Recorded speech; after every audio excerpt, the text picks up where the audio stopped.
indeed. When I found you, I found love. Love, they say, is a beautiful thing, especially when you are connected to someone you are comfortable with.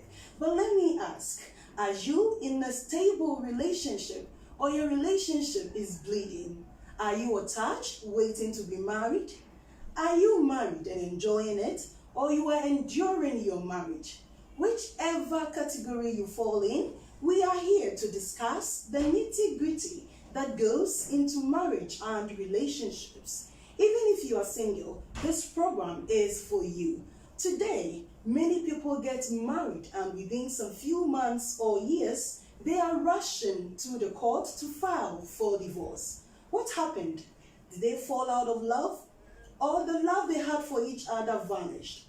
Today, on the maiden edition of Flames of Love, we are going to dissect and delve deeper into the secrets to love that lasts.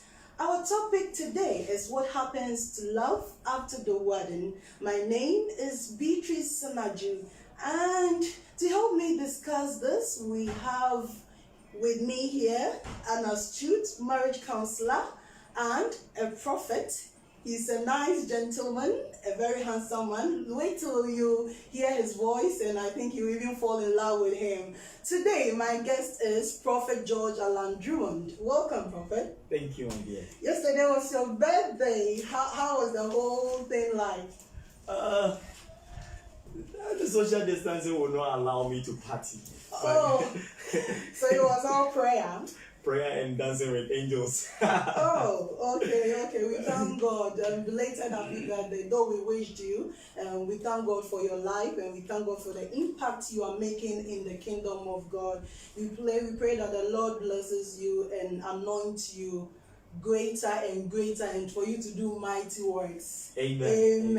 Amen. Okay, before we go into today's topic, I would love to remind our viewers that you are watching Flames of Love right here with me, Beatrice Senadju. And please don't hesitate to give us your comments. Every questions that you have on love, you can just send a message to us. We will be glad and delighted to read for you. And we thank you for joining us. I can see Angela, I can see Gagnon, I can see Jifa, I can see Trinese, and a whole lot more. God bless you all. James, I thank you for joining me.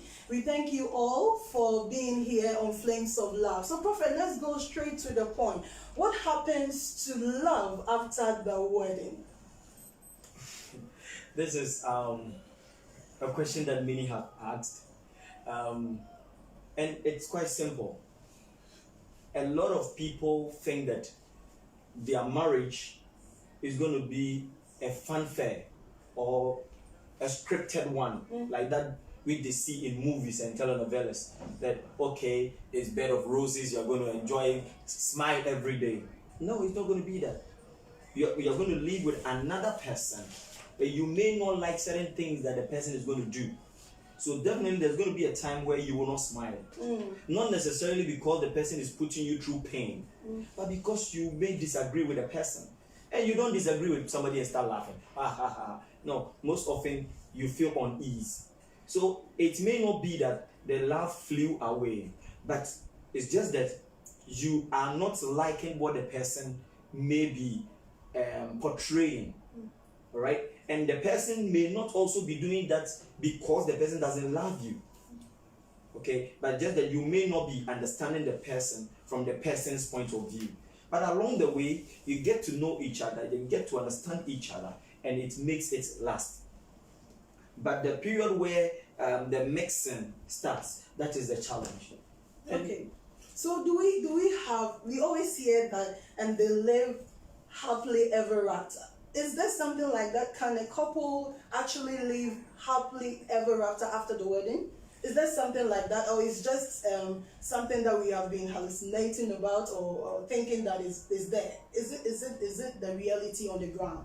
Okay, happily married or happy ever after. All of these things are true. They are very true, but they are true not when you feel love, but when you get to understand each other. Because it's not love that sustains marriage, it's understanding that does. Because there are a lot of people that love each other and yet they divorce. So it's not the love that is sustaining people, it's the understanding. When you get to a point of understanding each other, you then begin to love the person the more. And that is when you begin to enjoy the love. Because I may be loving you, but how I'm portraying it to you, you may not be understanding my way of portraying love to you. And because of that, you may interpret it to be that I don't love you or I don't care. So along the way, when we get to understand each other, we get to know that, okay, this is the love language of this person. And if this person is doing this, it's because this person loves me and not that the person is against me or the person doesn't want me to attain something. So it's a different case with every person. So then it means that love is not enough. Love alone is not enough, even though love is the ultimate, but love alone is not enough. Love cannot sustain the marriage. No. So then what is love? If we should ask, what is love? Because we always hear people, I'm in love, and you tend to do the craziest things on earth because you feel that you love somebody. And I was thinking that we tend to love so many things. We say we love movies, we love this car. Maybe I love this Cayenne car and I see it, I'm so excited. But in actual sense, I don't need that car. I don't love it. But maybe I'm just saying it. So what then is love? Okay. How can you say that you are actually in love? What are the things that you would do to ensure, to see that, for someone to know that you are in love? Simple. Seek the interest of the other. That's all. So when I'm in love with you, you see, the challenge had been that when people are married, they are looking out for their interests separately. And that is what brings confusion. Love is when you are seeking the interest of the other. So I am seeking for you, your interest, and you are seeking for my interest. So when we do this, that is what is called love.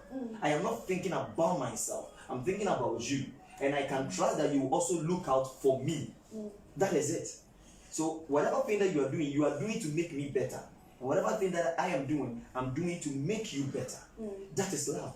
Okay. That is simply love. When a child is not going to school and the parent is spanking the child, go to school, it's not because the parent hates the child. It's because the parent wants the best for the child. But because the child does not understand what the parent is doing, the child may interpret it to be that my mother doesn't like me, my father doesn't like me, they spank me every time. But the parent is seeking the interest of the child, looking at the future. If this child doesn't go to school, what is going to happen to this child in the future? So if we fall in love, as we say we are falling in love, the proof of it is when we seek each other's interest. That is it. But most often we say we are in love because we had an erection. Maybe we had a hard nipple, or maybe there is some tickling feeling within us, and we said that we are in love. Are you really going to put the interest of that person first? That is what is love. So it means that love is not the foundation of every marriage. It is the foundation, but we don't sleep in foundations. We have to build a building upon the foundation. So when I put up a foundation today, I cannot buy my TV and put on the foundation, buy my couch. I need to build a building and roof it. Yes, of course you need a foundation, but you can't sleep on the foundation alone. You need the building, and that is the understanding and the caring and all of that. In fact, understanding is the most important. When you get to understand somebody, you can live with a person, no matter who they are, no matter who the person is. If you get to understand the person, you can live with the person. Okay. So some people may also argue that, as we just said or talked about, love doesn't sustain marriage, but commitment does. So what does commitment do in our marriage lives? Great.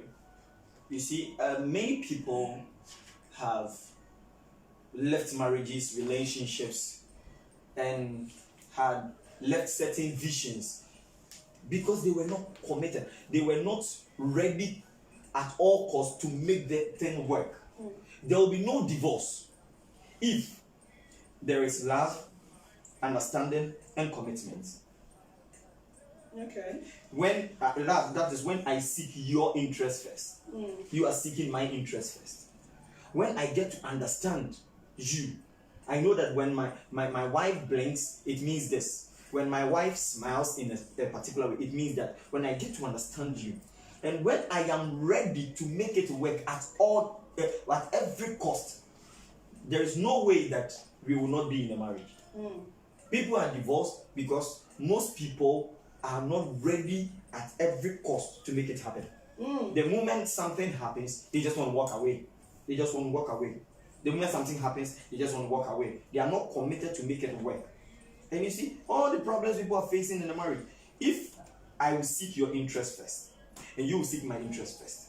If I would do my best to understand you, and you will do your best to understand me, and I am ready to make this thing work, and you are ready to make this thing work, there will be no divorce. There would not be a single divorce. Great. So, how long does love sustain a couple when they are married? You see, nowadays you hear people. I know of someone that got married, and just within a year, they are already in their court. In fact, actually, as I'm talking to you now, they are divorced for reasons. And when you ask, they give you flimsy excuses. I mean, the guy said he has married something he doesn't like. So then, what happened in the relationship stage? Didn't you see that the person you are dating is not somebody you would want to show the world that you want to be with? So why then will you spend so much money and marry someone and say you have married something that you don't like? So how long does love stay within when a couple marry from the first initial stages? How long can love sustain the marriage? Okay. Well, the money used for the marriage, some people don't care because maybe they have much, so it's not much of a bother to them. But the issue is that it will surprise you that there are many couples I sit down with who are divorcing, who said, I don't want him again, I don't want her again, blah blah blah, and you'll be amazed they still love each other. They really love each other. There are those that even divorce, they go their separate ways, and within that same month that they are divorced, they'll be having sex.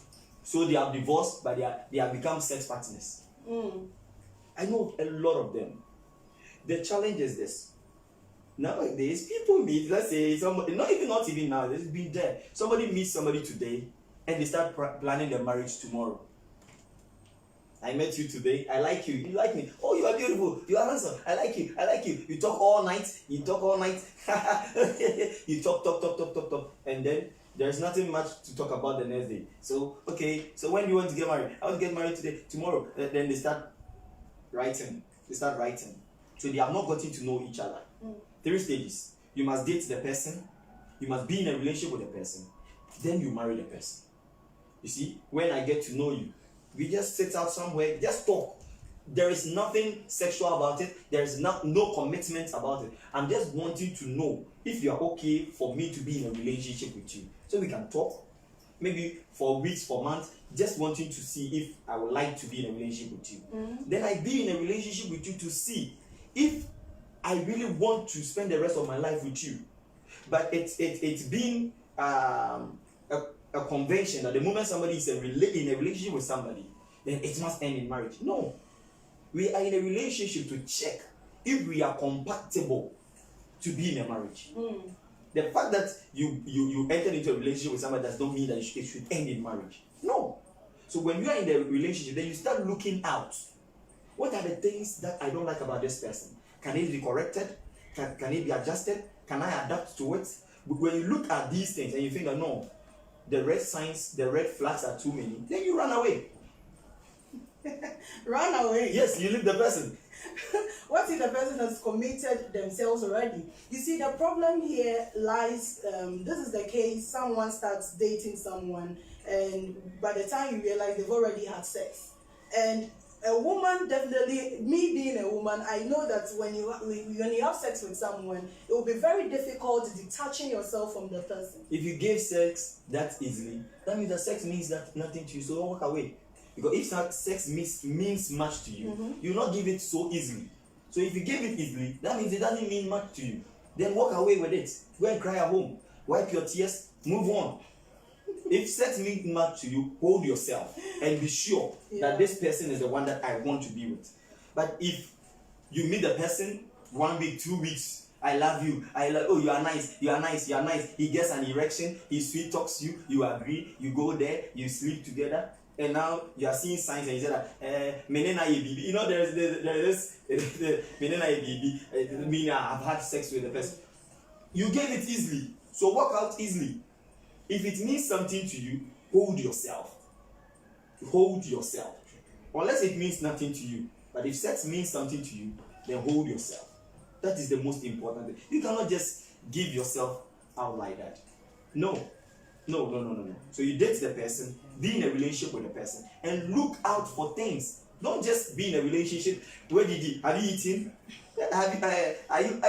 I called to check if you are awake. You are awake. Oh, okay. So have you eaten? Should I buy food for you? No. You should be asking relevant questions. Yeah. You should be asking. So what are the relevant questions? What are some of them? What is your blood type? What is what do we call this one? Sickle cell. What do you do? What kind of work do you do? Where do you live? Whom do you live with? How long have you been living alone? When was the last time you had sex? Before then, when was the last time? How well do you handle sex? Can you stay without sex? You get me? And you should ask, if today you marry me and I cannot work, what would you do?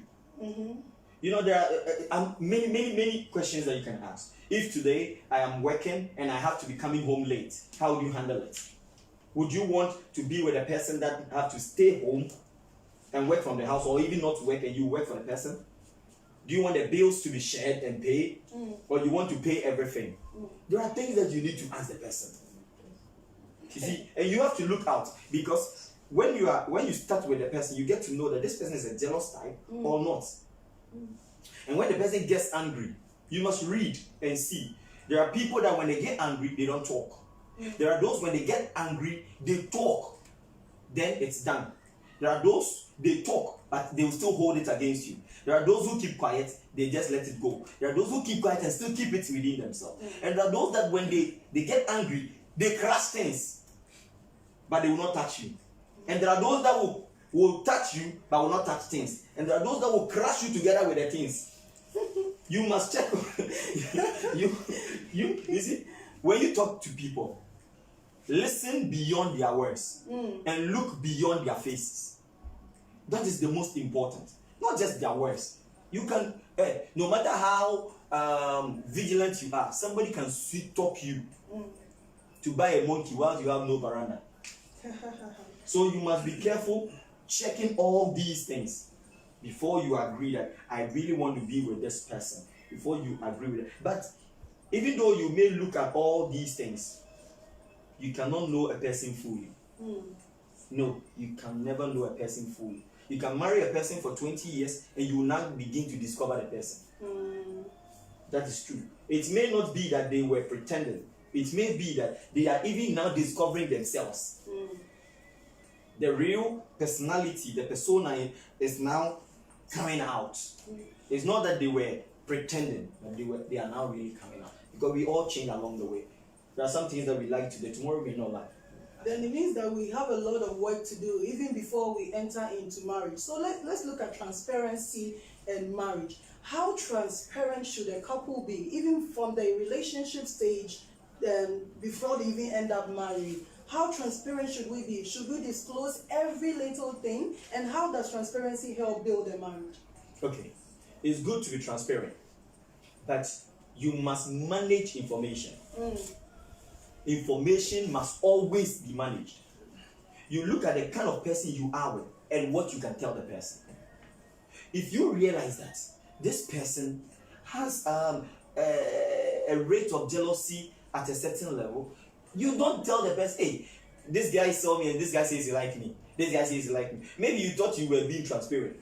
But now, when this guy sees you with another guy, he begins to, this guy, Abby Krawas or Pemmy Girl, no, this guy is asking my lady out, you see? So you look at the person, who the person is, before you share certain information with the person. You get me? So it's not everything that you tell somebody. Even in marriage? Yes. Some things you may tell your husband or your wife and it will break your marriage. Yes. There are some people, you can have sex outside your marriage or your relationship. You tell them, they'll tell you, okay, I understand. Okay, next time let's do this so that it doesn't happen again. There are some persons, even if you attempt to say it and you don't even say it, you are done. So you must know what to share with who. You can't say everything to everyone. And at the time that you share it, there are some things it's better you die with. There are some you should die with it. Wow. You meet your new boyfriend, and my ex-boyfriend likes sex, and every time he wants us to have sex, and you see, men are more jealous than women. Just that women exhibit jealousy more than men. So there are things you don't tell your guy, your boyfriend or your husband. There are things that you don't say at all. Or if you're a guy, there are some things you should not tell your lady. You see, when I introduce you to my wife as my friend, there's a way she would relate to you. When I introduce you as my ex-girlfriend, the relationship from that day will also be different. Yeah. There are some things that you say, there are some you don't say at all. And if you decide to say, do your editing, there are some you must not say. There are some things which must be out, depending on the person. This must be the underlying thing. Depending on the person. There are some people, you can be very plain, you can be very clear with them, and they will accept it, and they will even help you come out of that challenge or help you fix a situation. But there are those, they will use it against you every single day till you die. Wow. So it means that we need to massage some of the information about the things about ourselves, because if we reveal it, you fear that you are heading towards divorce. You must know the person before you reveal certain things. You must really know the person before you reveal some things, especially in a relationship, because there is no guarantee that your relationship is going to end in marriage. So there are some things that you may reveal. The person may be the right person for you, but they may not be able to handle some information, and that information can pull the person away from you, and you might have lost a beautiful person. You see, so there are some things you share some stories, but you take some things are classified. Yeah, some things are classified. Okay, so after marriage, what do we do to express our love to our partners? What are some of the things we can do to show that we still love our partner, no matter the heat, no matter the struggles? What are some of the things that we will do to show that I still love you? What are some of the things? I am not an outing person. I spend most of my time inside the room. There are those that like to go out.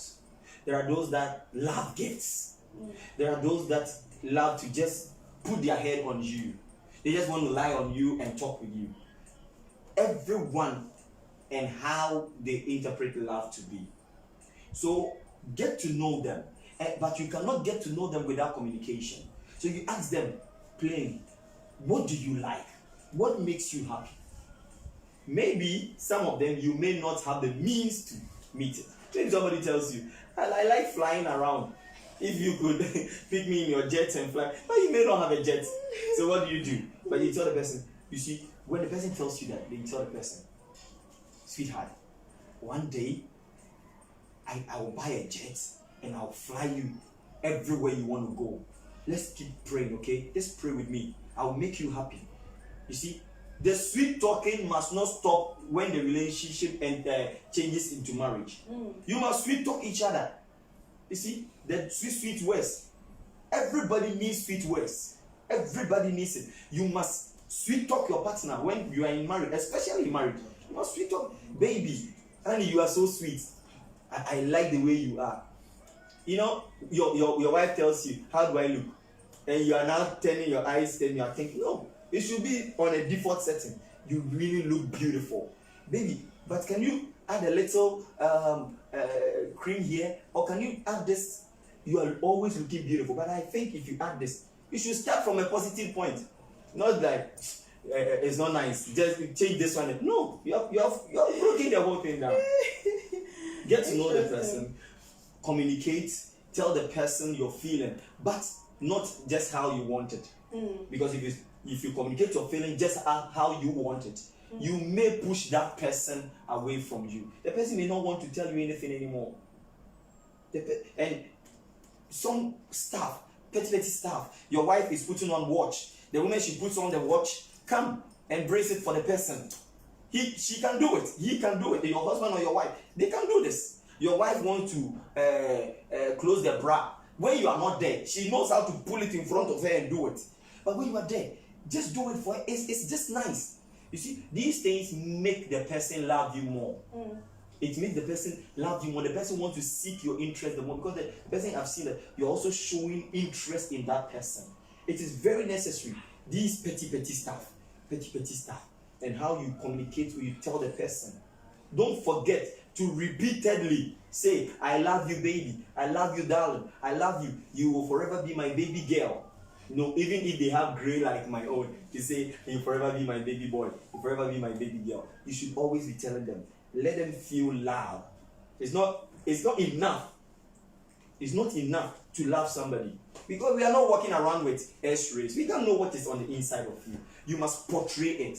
Okay, so I have some messages. I posted this and some friends sent me some messages. They are married actually. And she said, marriage is not like dating. It's difficult. You get to see the nastiest thing inside of each other. Things you won't notice when dating. Snoring, nose picking, etc. But you have to tell yourself that you will make it work. Be a fool if you have to. See no evil. Close your eyes to most things and just breathe.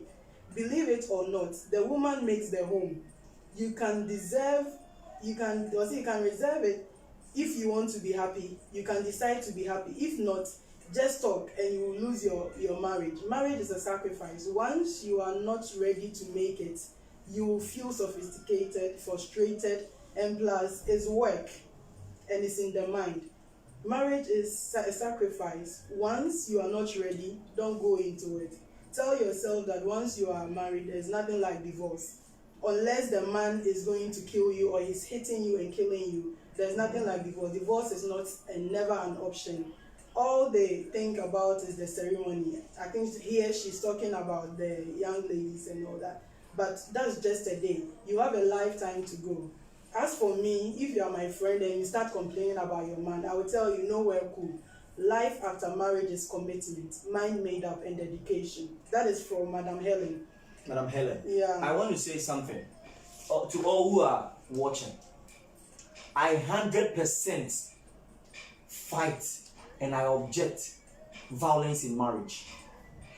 If he is beating you or she is beating you, report him or her. When you walk no jawa,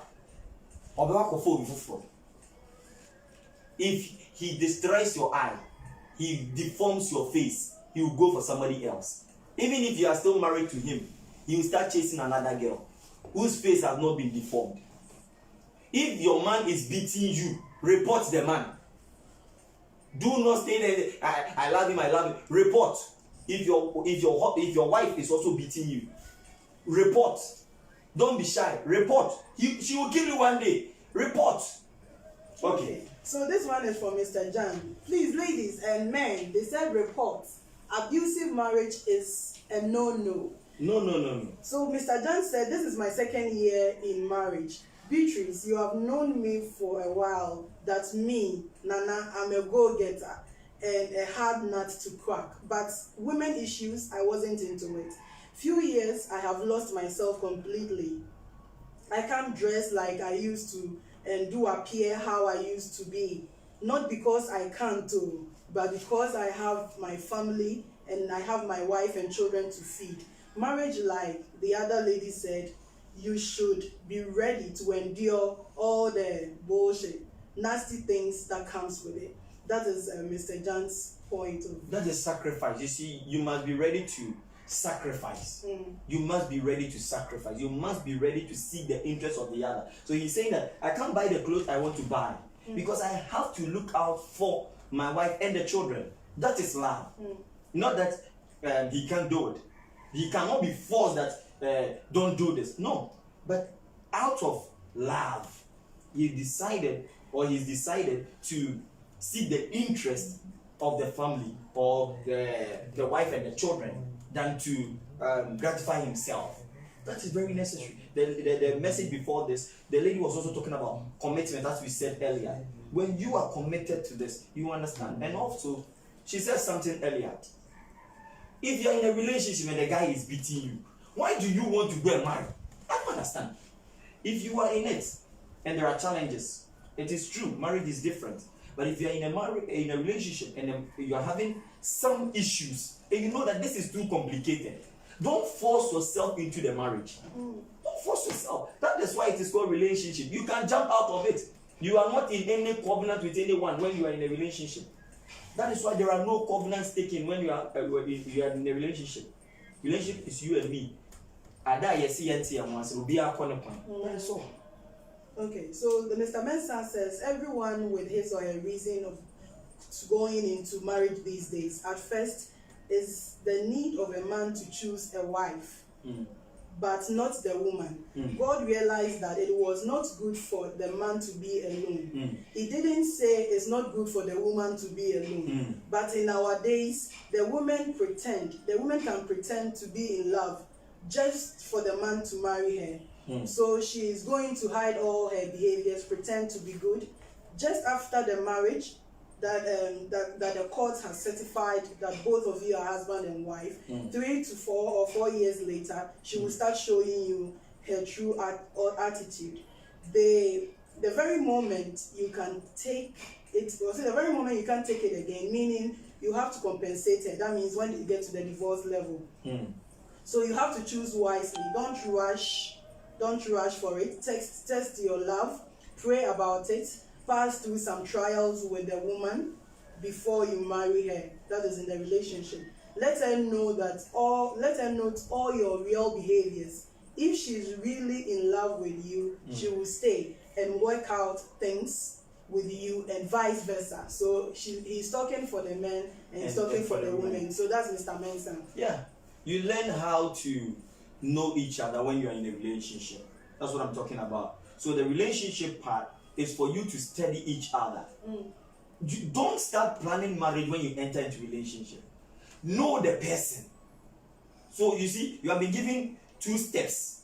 Date the person and see, okay, I like the way the person is. Let me enter into the relationship with the person. When you enter into the relationship, you check to see if the person is also still okay for you before you go to the third final level, which is the marriage. You cannot just see the person. You didn't even date the person to see anything. You jump the dating to the marriage, into relationship, and from relationship, marriage. There is nothing. So the personality of the person is now going to be revealed to you when you have gotten into the marriage. A lot of people think that when you marry, it's everyday sex, especially men. Because men like sex, even though women like sex more than men, but men crave for it more than women. And men think that, okay, I'll get a license to have sex. Especially most of our guys that are in church, you see, we have prayed that don't have sex before marriage, so they are targeting that, let me marry so that I can have sex. And when they marry and they realize that sex, you can't have it every day. It's not that you don't have the means to, because you have the wife or you have your husband, but the sexual desire will not be there every second, every minute. So after the sex, what happens? That is when the realities begin to set in, and you go like, okay, why are you like this? Why are you like that? Why are you like this? Why are you like that? The wife is snoring, the husband is snoring, now she's without makeup. Okay, when she is at the loo, she can call you, baby, bring me the tissue, I forgot it. That is when you begin to see these things, and you go like, okay, why did I get married? Okay, so you are watching Flames of Love right here with me, and my name is Beatrice Senadju. We have some comments coming in. Jack Gagnon, he said, also for God bless you. Amen. He said the sweet talk part though. And Jifar therefore says a lot of people skip the compatibility check during courtship. They allow sentiments to cloud their sense of judgment, so they don't recognize the red flags. They begin to see the reality of the fact that it takes more than love to sustain marriage. When those red flags they ignored become big issues in their marriage. So that's the fact. That is the first point. And Trina also says that sweet talk is very, very important too. Are you listening? And someone is also saying that this thing called marriage. So, Prophet, let's talk about spicing your marriage. What are some of the things that you can do to spice your marriage after the wedding? If you have a car, don't go and buy anything. Sit in the car, just drive around. Drive in neighborhoods that there are no traffic, so that you can have a free flow and have a conversation. You are not speeding. You are just talking. You're just talking, having time, looking at things around, whether you can buy them or not. Just enjoy. Sometimes just take a walk. Just talk. Because you see, the more you talk with somebody, the more you get to know them. And there are things that people don't deliberately tell you, but as you converse, it comes out. And you get to know them more. You may be chatting with them and they tell you something that you have done to them that you had no idea that you did against them. So that you can solve these things. It's so sweet when you have a talk with your partner. Watch a movie with them. There are those that don't like movies. Maybe you must adjust. Maybe your partner likes soccer. Learn about soccer so that you can have conversation about soccer. Maybe your baby likes these telenovelas, either the Korean one that you have to read the subtitle, or they have this one. You know, my baby has been watching this, so I've been learning from this. This Filipinos ones, they have Filipinos one, then they have the Mexican ones. I watch it with them. You know, I really don't like it, but I am watching it so that I can have conversation with her.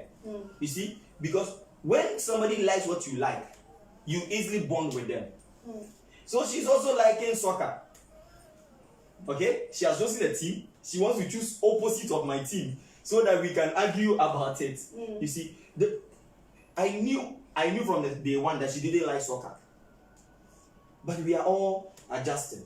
You see, we are all adjusting. You tend to look out for something that you can like about her, not only about when you are kissing, touching. No, you can't do that every minute.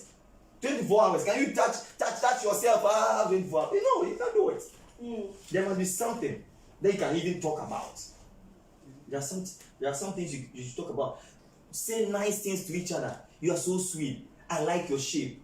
And when you begin to see that he's getting a pot belly or her belly is becoming big, you should be the person that will go to town. You buy trainers. Buy these things. You should go and buy it. Bring it. Then the two of you will start the thing. So as you go for a walk or you are jogging, then you'll be chatting. Baby, you are tired. Baby, hold my back. Hold it. Let's go. I'm pulling you. It's even fun.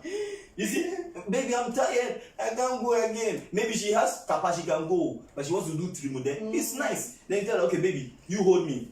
I'll be your articulator. I'll be pulling you. So let's go. Yeah. It's so sweet. You know what I'm saying? Look at how big your belly has become. You are here. Whilst some girls are doing some. Look at what. No, shame on you. If you are doing that to your woman, shame on you. If you are doing that to your man, shame on you. You see, help each other. That's what we do. You help her become better. She helps you become better. Okay, so Nana Ajua Hinewa is saying communication is everything. You get to know everything through communication.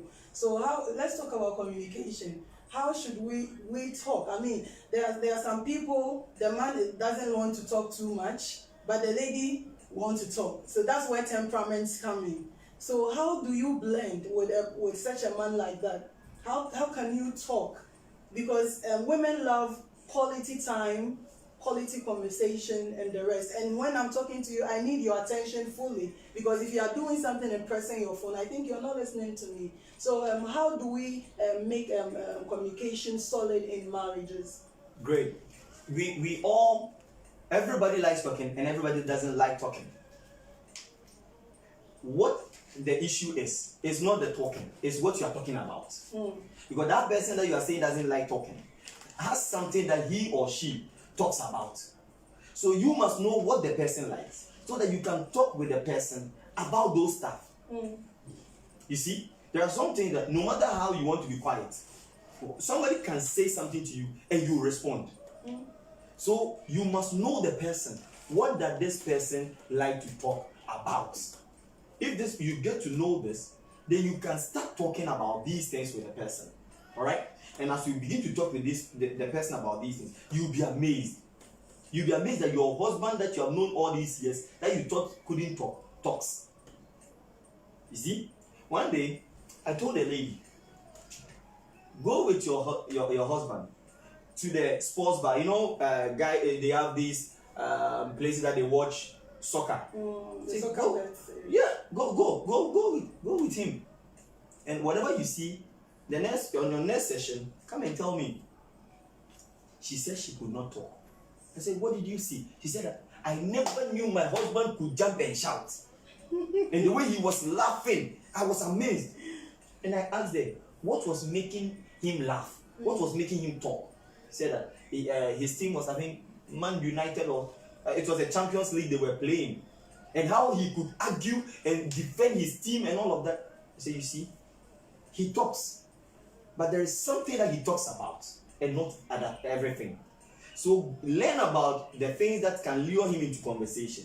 You and him can start talking about soccer. Then from the soccer, you branch into whatever you want to talk about. No, that is how we do it. Great. So let's talk about sex and marriage. You see, I was chatting with a friend of mine who got married like 3 years ago, and she was telling me that, Beatrice, the counselors are doing us a disservice because they don't delve deeper into the sex. And now you go and we said men never get, I'm quoting her, she said men never get tired having sex. That's what she told me. So as a young lady, if you are going into marriage, you should prepare. You should learn different skills. And that is where the counselors don't tell us. Is it that the counselors are shy? How can we make our love and our marriage, or sustain our marriage through sex? How can we do that? Okay. The challenge I have seen is that most counselors are pastors or church leaders, and they had these couples as their spiritual children. So it becomes a challenge and also very awkward talking about sex with them. So they dance around it. They don't go into it. They dance around it. Oh, when you're coming to do the thing, you must, you see, you understand. They have not said anything, they tell you, you understand. You see? So you must always make sure that you are going deeper into it if you're a counselor. Don't feel shy. And don't let the people feel awkward when they want to talk about it. So with me, I talk fully about sex. We mention penis, vagina, everything, because you are adults. You are not coming as a child. And this, when I'm mentioning it to you, it is because you are above 18 years and you are ready to get married. So we will talk about it. How sizes of penises can affect sex. How the size of vagina can have effect on the sex, and what can make a vagina elast or make it small, and the effect. These things must be spoken of. And also, as she said, you see, not all men really like sex. There are men that they don't like sex. If you don't even invite them, they won't mind you. Okay, so let's talk about finances and marriage. I think that would be our last point. Finances and marriage. How do we plan so that we don't get a whole lot of trouble in our marriage? Regarding finances? Yes. Problem I've had with many couples, especially young couples, is they want to impress people.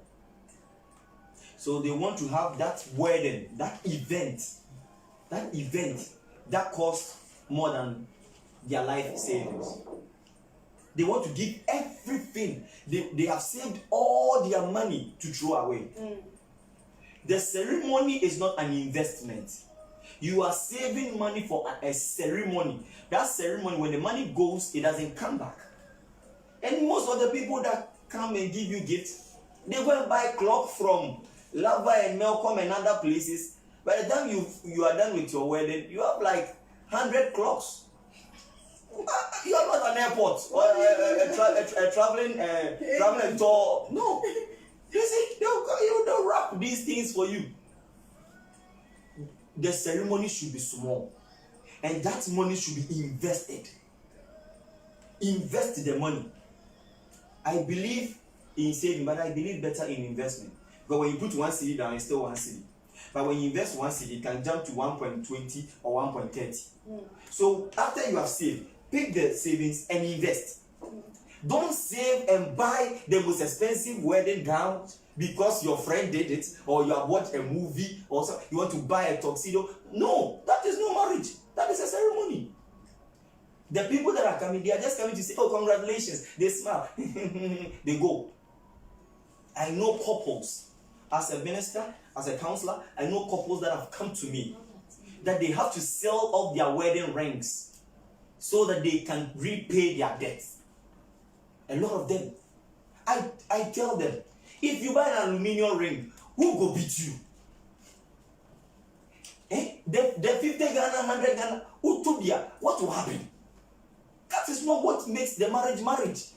The metal on your finger doesn't make anything. It doesn't make it better or anything less. It doesn't matter. People have heard 24 carats, they have heard 20 carats, 18 carats. The fact that they heard it now, I want some. I know many people who have sold their rings. They have sold it. I know many people that after marriage, they go hungry. Some were expecting that some people were going to give them certain gifts. And those people never brought those gifts. Don't spend too much on the ceremony. When you save money, use a small fraction of it. Don't rent any event place for any Didier and a young Bobia. When we close, if you want to share something, give them a pack. Small chops, small chips, small wine, small wine, and just give them some drink. You don't care. It's in the pack. They can insult you in their house. Don't mind. After all, you are married. You use all your money, you go and rent an event place, you rent music, wine, and then when we are gone, you are now doing calculation. How you pay the people. We are gone. And when you begin to have financial problems, no matter how sexy your body looks, even the erection will not come out. Financial pressure, it will kill your erection. When you are sleeping, that's done. When you want to have sex, and somebody has come, pan.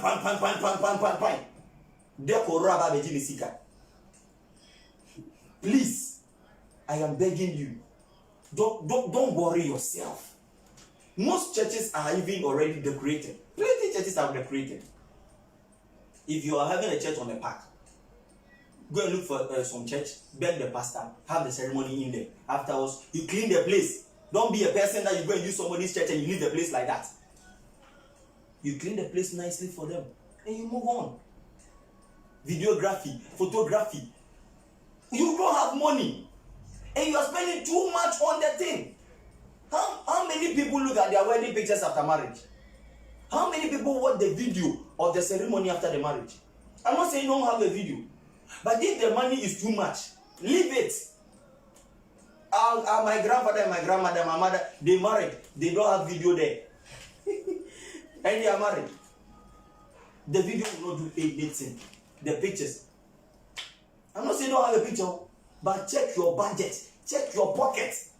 Young lady, the pressure you are putting on the man, it will bounce back to you. When he uses all the money he has on the ceremony, and you go to the house, he will start frowning at you. He will ninya his enemy. After the ceremony, Nakokacha say, that is when you hear pain. I am begging everyone, live within your means. Whatever you are going to buy, your ceremony especially, live within the means. Live within the means. And the cloth that you will be told to buy, It's not by force to buy the expensive one. You are the one going to use it. The style is what you need, not the brand. You know the guy's pocket. Don't stretch too much. Don't stretch too much. When he goes broke because of the ceremony, you will live with a broke man. So you are starting life with a broke man. And some men also, because their friend have done it, they also want to do some. Go and borrow and marry. Then after marriage, you'll be working to pay your debt for a ceremony. That Adriana no you didn't eat. You couldn't even eat much. And they went to high table. Obia show him. You can eat. So you bought food for people to eat, and now you are working to pay. I beg you, check your expenses. Okay. All right. So Mr. Gagnon says, please, marriage is between two flesh and blood, not between two spirits. Counselors should educate their counselees on sex as well. Very, very true. Very, very true. Deeply. Very deeply. You see, the things that destroy marriage: sex, money, communication. These three things. Every marriage, all the marriages, sex, communication, and finances. These three things, they destroy marriages. My mother doesn't like my father. No. The way you talk about it can change everything. So these three things, they destroy marriage. Either the sex is not good, or there is no money in the relationship, or you talk anyhow. These three things, they destroy marriage. Okay, so Mr. Mantega B. Abe said, I'm listening attentively. My friend is a policeman. Hi. And Enoch the Truth Head says, Prophet Jodalanjum, more fire. And Princess Ellen Isinam says she's taking notes. Okay, so with them, let's delve a little bit, switch a little bit to the COVID-19 that is in town and marriages. You know, during the lockdown, a lot of people were complaining and all that. You see, most people don't have much things to do. You know, it seems like they are exhausted of ideas. They don't have any ideas to, make the marriage work. So then what happens? So in a situation that you travel alone with your partner and you are supposed to be there for forever, what happens? Okay. You know, many have been strangers in their marriage because they leave very early, they come very late, they eat, they are already tired. When their wives or their husbands want to even talk to them, they are yawning. So they have to go to bed. So this 19 situation, to me, it has come to help in a way that it made strangers live together. All right? Couples who have been strangers live together. And I am saying this, that when you get to live with somebody without interruption for some time, you get to know them more, and you get to appreciate them more, and you get to learn how to handle them more. It is very necessary that in this period you learn how to show the person much love, how to handle the person, and how you can spice up the whole thing. Okay? Because this period, a lot of people had their partners maybe going to other persons' places. Some were going to drinking spots, some were going to clubs and all of that. But now, they are not going there.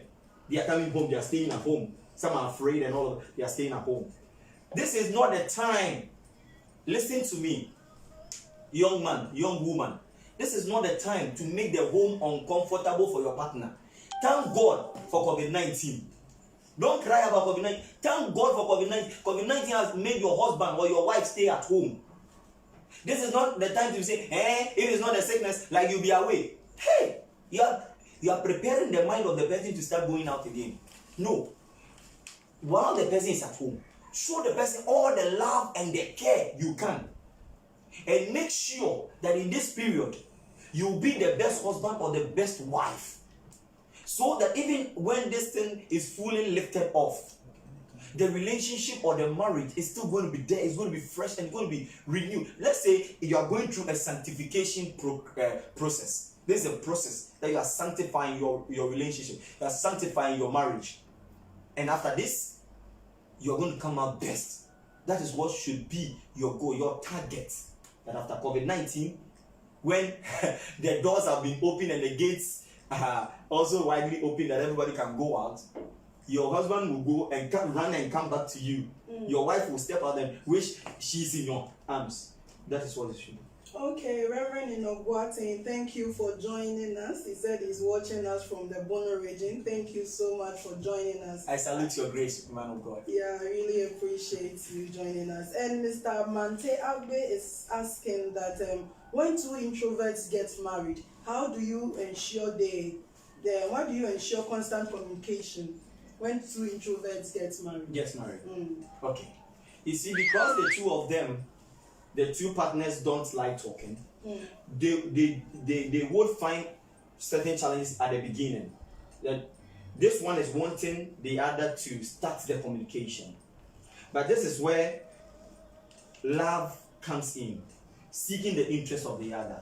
So you start communicating with the person.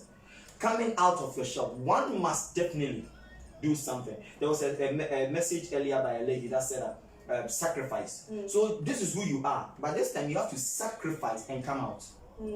Be the talkative among the two of you. That is it. One must sacrifice. You see, for you to be able to live with someone, you can't just say that, as for me, this is who I am. Me, I don't like talking. Me, I like talking. Me, I don't like food. Me, I like food. Me, I like this. No. You sacrifice. You adjust, you adapt, you accommodate.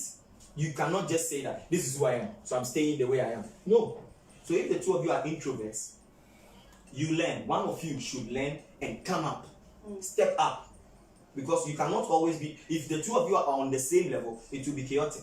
Whether the two of you talk too much or the two of you don't talk at all, it's problematic. One must be up and the other must be down. So one likes talking, one doesn't. One likes outing, one doesn't. One likes this, one doesn't. So that there will be a balance. So every time there will be the other that will dilute the whole situation. This one likes spending, this one doesn't. So the spendthrift, the situation or the character of the spendthrift will be diluted by the one who doesn't like spending. So every time there should be a dilute. Okay, so you like this one doesn't like, or this person doesn't like it as much as you do. So one must come up, one must step up. That is okay. Esnam said she's live watching us. Thank you, Nick Ford, for watching. Princess Sechirai. She's a woman of God. Thank you so much. I salute your grace, woman of God. Yeah, Akofa Anita. She is also one big fan. And thank you so much for watching. And before we go, what is your final words for the couples? And I mean, what should we look up for? What should we learn like in these times? Because we are not in the olden days. I remember those times my mother would say that I'm here because of my children. So to what extent should one say that, okay, I am fed up? I mean, what should we be doing to ensure that our marriage would stand? What should we do? Our last words. okay. Don't endure marriage because of somebody. But you can still say that it is a sacrifice, not an endurance. And that is what we call love. When you know that I can't take care of my children. If I am to leave this person is not going to take care of the children. So I'm sacrificing for my children. That is also a point to make. That is if there is no abuse. And if there is an abuse, move away. In fact, even now, you don't need to endure marriage. You walk away, you go to the dog zoo, or they will structure a payment, or I don't know if that is also the right place, but I've forgotten the name of that place. They structure a payment schedule that the father will be taking the social welfare. They'll be taking care of the child. So you don't need to be enduring marriage because of the children. That time is gone. But the truth is that some women love their man and they use that as a cover-up. Even though they are not being treated nice, people will be telling them to leave and they cannot leave. So they say that, oh, if it hadn't been for my children, I would have left long ago. It's because of my children. But they love the man and they don't want to leave. It's okay. It's okay. You can hide under that blanket. But I'll tell everyone that is going into marriage, study the person before you enter into the marriage. Talk about the person's family. And when you raise the conversations, check the places the person doesn't like to talk about. There are people, they don't want to talk about their mother, they don't want to talk about their father, they don't want to talk about their childhood. Maybe something happened. And some people, the moment you say something against their mother or their father or somebody, you are done. Check all these things. You must check the person, study the person before you agree to marry the person. Don't enter into it because of your age. Fine, age plays a role, but don't enter into a marriage because of your age, where you'll be beaten or be maltreated, where there will be a cut on your heart that you don't want to even love anyone again. It's dangerous. Don't do it. And men, don't let your erection lead you into marriage. You saw the lady, you saw the shape. I want to. Somebody told me, Pastor, I have to lock her down because the way she is, I'm afraid that you are afraid. You are afraid that somebody will pick. That is why you are going to marry her. Listen, marriage is not an antidote to fornication. Marriage is not an antidote to misbehavior. If you think that you are going to marry so that the person will not misbehave, or you are marrying the person so that the person will not leave you, people get divorced every day. People are married and they are cheating every day. So don't use these things. Don't make these things push you into a relationship or a marriage.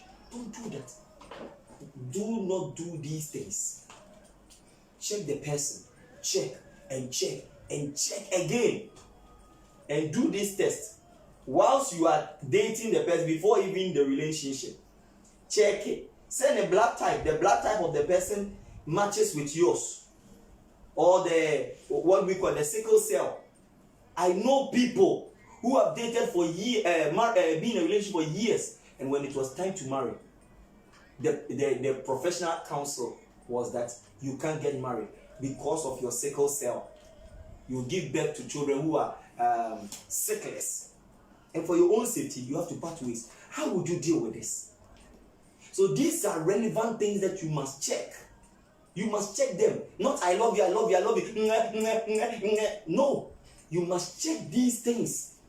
Open your eyes. Check them. And as he or she takes you to their house, be checking if the people there like you. And if they don't like you, ask questions. Okay, thank you so much, Prophet George Alandrumo. And today you've gotten a lot of fans. Karen says that thank you, Pastor. I have learned a lot. And Enoch, the Truth Hurts, has some questions, but we will answer him on our next program because we are far behind time.